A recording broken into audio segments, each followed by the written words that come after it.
power, love, and a sound mind. And that word sound minds mean you. The grass withers and the flower fades, but the word of our God shall stand forever.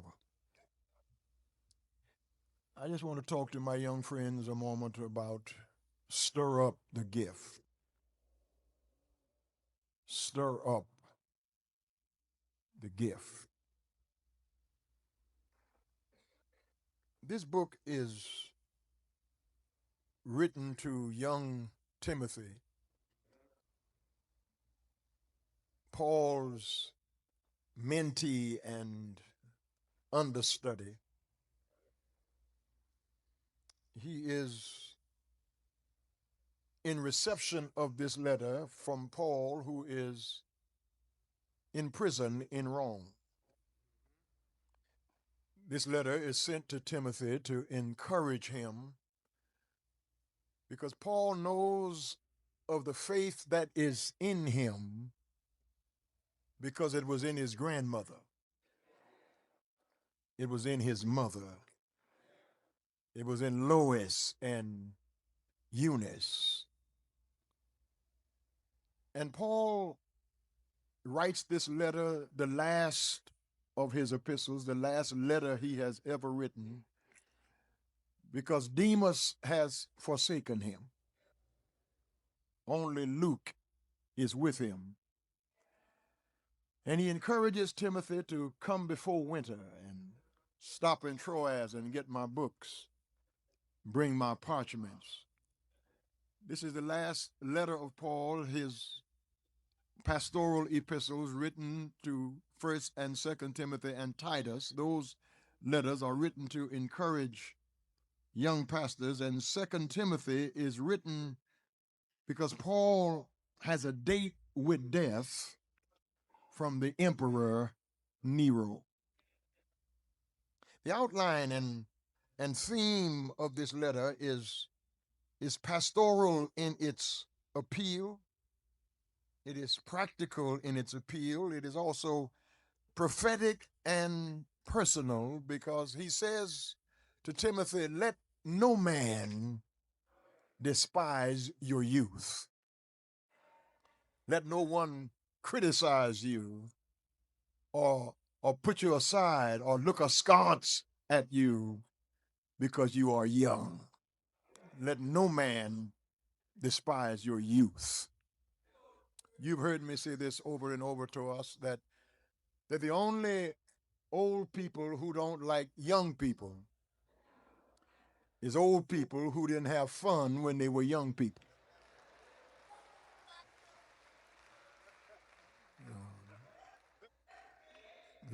Don't let these old people fool you and make you believe that they've never sinned and they've never done anything wrong and they've never lied and they've never colored outside the line. Every one of us in here, if God would uncover us, would be seen for who and what we really are. Young man, don't let these old men despise your youth. Don't let them criticize you for being young, because every old man in here used to be a young man. And young man, there's an old man in you trying to get out. Yes.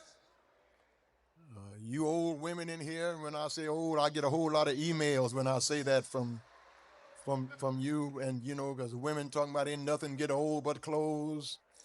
People get old. Talk back to me if you can. If you're looking for your car keys and they're in your hand, that's a pretty good sign that you're getting old. You're looking for your eyeglasses and you got them on. You're looking for your cell phone and you're talking on it. Time is filled with swift transition. Don't criticize these young girls because their dress swings from side to side. Yours used to twist like that, but now it's going from back to front. That's all right, God. Let you live to be 75 and 80 and 90 years old. Thank God for these days. I want to encourage these young people, stir up the gift that God put in you, because God put it in you.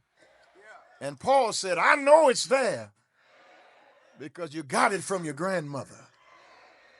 You got it from your mother, Eunice. God has not given us a spirit of fear, but a spirit of power and of love and a sound mind. All of us here, if we will be honest, deal from time to time with some real fears. We fear that our health will break. We fear that we will live longer than our money. We fear that our children will not turn out the way we planned. We fear that because of what's going on in the world, it's dangerous to travel. We fear sending our children to school because we don't know what's going to happen on the campus. Some fears are real and some fears are unreal, but they are fears nevertheless. Some people have what's called acrophobia. That's the fear of heights. Other people, like myself, have claustrophobia,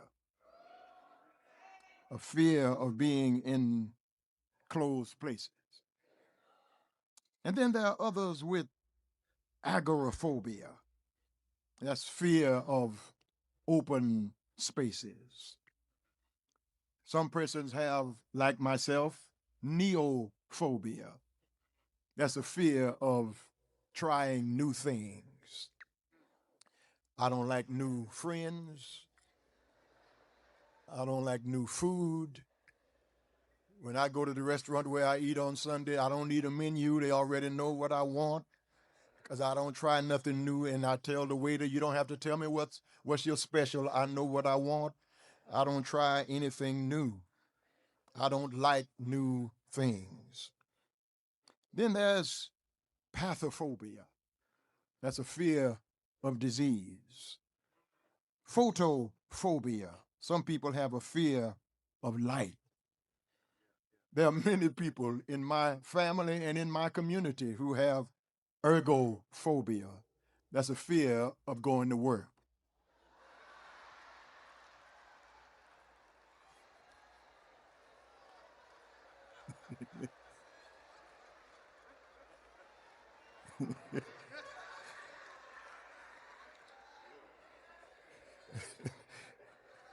There's a whole lot I can say right there, but let me move on. Then there's glossophobia. Glossophobia is a fear of public speaking. You stand up and your brain sits down. Some great men in antiquity had fears. Julius Caesar feared the sound of thunder.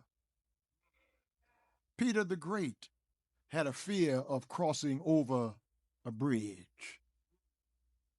Alexander the Great, who died in his 30s, had a fear that he would never conquer the whole world. All of us struggle with some fears, realized fears and fears that will never be realized, but they are fears nevertheless. But God, when he saves us, has not given us the spirit of fear. Psalm 27 says, the Lord is my light and my salvation. Whom shall I fear? The Lord is the strength of my life. Of whom shall I be afraid?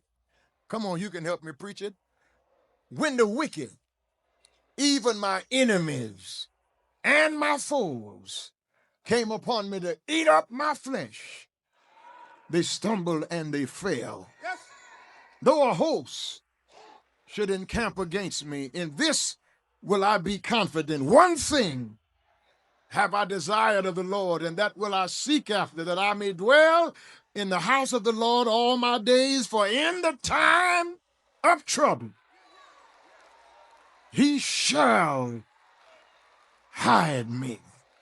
The Lord is my shepherd. I wish I had a Bible reader.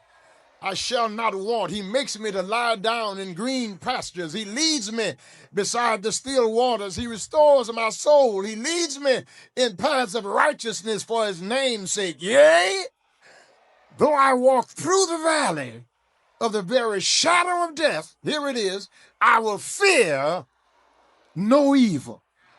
God is with me. Your rod and your staff, they comfort me. Thou preparest a table before me in the presence of my enemies. Thou anointest my head with oil so that my cup is just running over.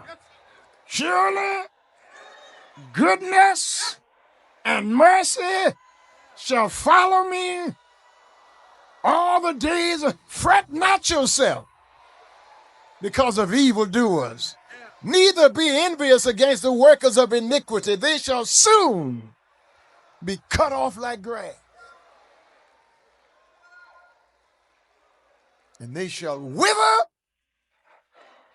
like the green herb. God will fight your battle. God will make your enemies your footstool. God will be your shade on your right hand, so that the sun will not smite you by day, nor the moon by night. The Lord will preserve your soul. The Lord will keep you from all evil. He'll preserve your going out and your coming in.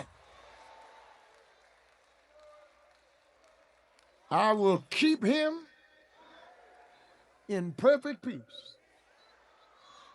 whose mind is still. God has not given us a spirit of fear, but of power, of love, and a sound mind. Here it is. God gives you power. Power. Power. The person who kneels before God can stand before any man. Somebody should have shouted right there. When you kneel before God, you ain't scared of nobody. God gives you a spirit of power, so even bullies got to get out of your way.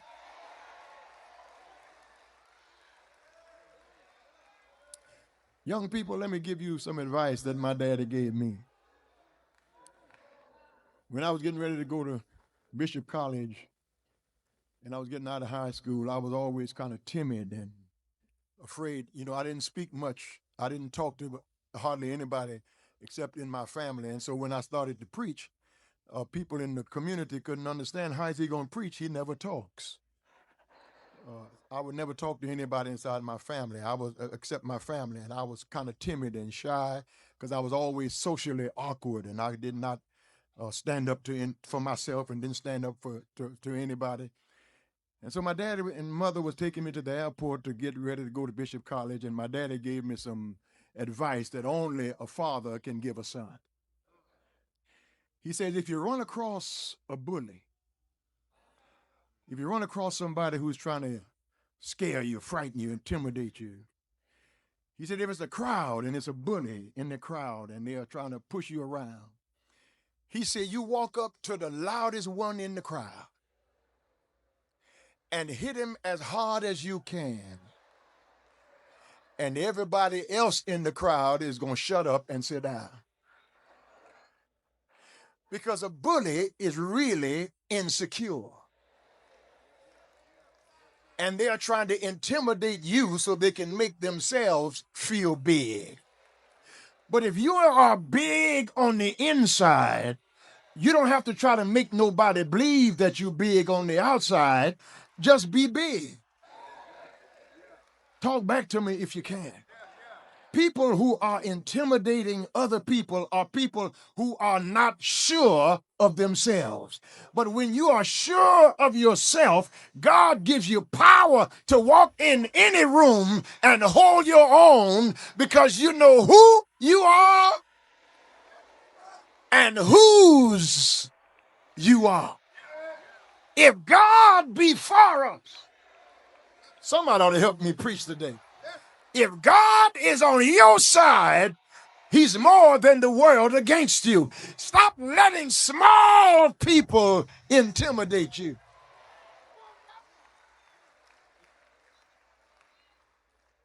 If you kneel before God, you can stand before anybody. That's power. Power is strength under control. It's strength under control. God can tear it up if He feels like it.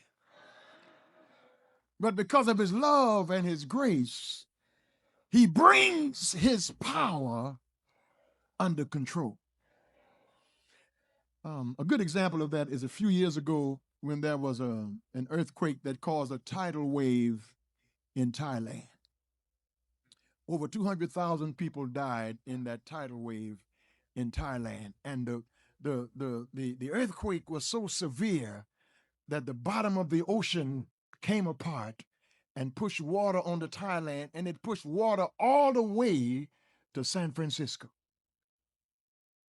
And when the waters from that tidal wave from Thailand, 5,000 miles, traveled and just licked the coast of California, it didn't destroy anything in San Francisco. It just kind of brushed against the coast. That was God saying, I can come get you if I want to. You went to bed last night and woke up this morning because God wanted you to. Your alarm clock didn't wake you up. Your burglar bars didn't keep you safe. All night, all day, God got angels assigned to you to keep you from going all the way to destruction. And if it had not been, I wish I had a witness. If it had not been for the Lord who was on your side when you were in your teen years, you wouldn't have made it to your 30s. All the dope you smoked, all the clubbing you did, all the drinking you carried on, and God let you live to be 65 years old, you ought to be shouting right now. Thank you for grace. Thank you for mercy. Thank you that you didn't uncover me in my sinful. I should have been dead. Sleeping in my grave. And let me tell somebody who's never smoked dope, or you've never been to jail, or you've never had an abortion, salvation is not always what God brought you from. Most of the time is what God kept you from. You could have been a fool. You could have been in jail. You could have been an addict, but God kept you from it. That's salvation. Not because you've been so holy. You just didn't get caught. Here it is. He looked beyond my faults. Have I got a witness? He looked beyond my foolishness. He looked beyond my wickedness and gave me another chance. That's power. But then, not only does God give power, God has given us a spirit of love. Perfect love casts out fear. That's what the Bible says. Perfect love casts out fear. But I want to encourage you to look up that verse in the Living Bible. The Living Bible is not a good translation. It's a paraphrase of the Bible. So I do not encourage it for you to get translation. It's just a good paraphrase of the Bible. Here is how the Living Bible paraphrases perfect love casts out fear. The Living Bible says, where we have no fear of someone who loves us perfectly. Perfect love casts out fear. We have no fear of someone who loves us perfectly. I don't fear God like I fear a rattlesnake or like I fear a hurricane or like I fear an earthquake. My fear of God is reverence. Awe. When I hear thunder, I'm awed at the sound of that. When I see a rainbow, I'm awed at the sound of that.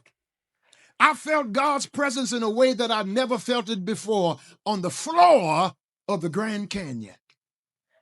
Because nobody but God could have carved that just with his finger. I wish I had somebody to help me. Oh, Lord, my God, when I, in awesome wonder, consider all the worlds your hands have made. These astronauts who went to the dark side of the moon the other day, and they came back and they couldn't even speak of it because it was so awe-inspiring. They tried to ask them to describe it, and they had no words to describe it. But God went further than the dark side of the moon. Before there was a when or a where, a was or a will be, God said, let there be light, and light is still being. I wish I had 1 or 2 more believers here. The universe is still being created because God just said one word, let there be. And so I don't ever refer to God as the man upstairs. That's too common. That's too ordinary. I wouldn't go to sleep tonight if there was a man upstairs. I don't need a man upstairs. I need somebody to rock me when I'm weary. I need somebody who can comfort me when I'm lonely. I need somebody who can give me strength when I'm weak. I need somebody who can cheer me when life is flat. I need 1 or 2 more witnesses who can help me testify when life failed you. God was right there. And his love helped you to sing when you had nothing to sing about. His love helped you to clap when you had nothing to clap about. His love helped you to get up in the morning and go on about your day. You still had some problems, but you gave God glory anyway. You still had some aches and pains, but you thank God nevertheless. Everything was not going your way, but God's been so good in the past that if he did it before, he can do it again. Encourage these young people that life might turn on you in the future. But let me tell you something. I've seen the lightning flash. I've heard the thunder roll. I felt sin's breakers dashing, trying to conquer my soul. But I heard the voice of Jesus bidding me still fight on. He promised. I said he promised never to leave me, never to leave me alone.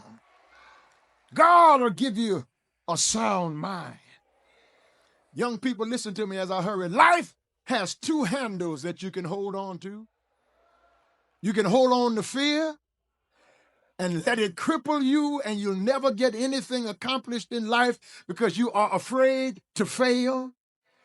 You're afraid to be laughed at. You're afraid to be the odd person out. You are afraid that people will criticize you because you speak well and you dress well. You are afraid that people will not like you because you don't fit into their social circles. That's a handle that you grab. That's fear, but fear will paralyze you and it'll keep you from grasping God's best. But there's another handle you can hold on to. That handle is faith. Faith says, I may not have it in my hand, but I believe God can do it. Faith says, you're talking about me behind my back, but I'm pressing toward the mark for the prize of the high calling. Faith said, I don't look like much right now, but you ought to see me when God gets through with me. Faith says, I'm having a hard time today, but I believe tomorrow is going to be a better day. I need some faithful people in here who can help me testify like Shadrach, Meshach, and Abednego. They said, oh, King, we're not careful to answer you in this matter because the God we serve is able, and he will deliver us out of your hands. But if not, we are still not going to bow. The king heated the furnace 7 times hotter than it was normally heated and threw Shadrach, Meshach, and Abednego into the midst of a burning fiery furnace, sat down on his throne, and thought that they had been incinerated. The men who threw them in burned immediately because the fire was so hot. King sat down on his throne, and after a while he said, didn't we throw 3 men bound in the fire? They said, yes, O king. He said, well, I see 4 men loose walking around in the fire, and the 4th one looks like the Son of God. I'm just come to tell you, young people, God will get in the fiery furnace with you. God will get in your Philippian jail with you. God will get in your lion's den with you. Whatever trouble you're going through, somebody here who's been through some trouble of and a sound mind. And that word sound minds mean you know how to control yourself. A sound mind means every insult don't have to be answered. A sound mind means you don't have to be a fool because you're around some fools. A sound mind means that every argument ain't worth chasing.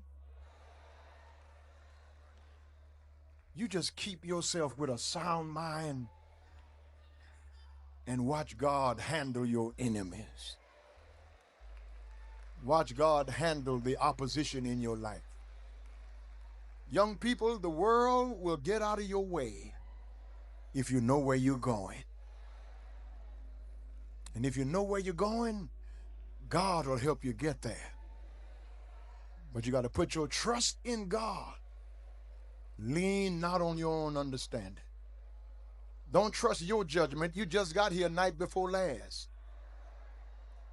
You don't know anything. Listen to somebody who's been on the road and who's made some mistakes.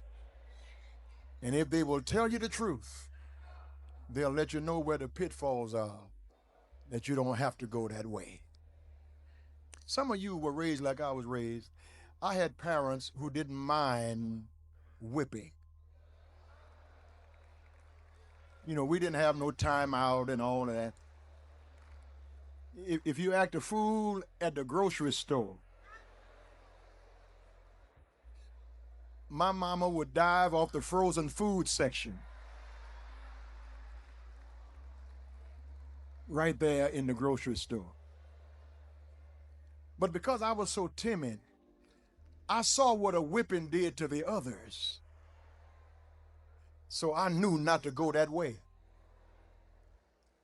My sister Gwen, today would have been her 69th birthday. Gwen has gone to be with the Lord, but Gwen would always murmur and mumble under her breath. And my mama had ears outside. Gwen would murmur something under her breath, and my mama would be outside. She'd say, "What you say?" She said, "Nothing." She said, That's what I thought. Bring your, you know what she said, you know. And I saw what that did to Gwen. So I didn't go that way. And when I see the rumblings of God's judgment on others, I recognize that if I don't get my mind right and keep my mind on him, the same sentence will fall on me.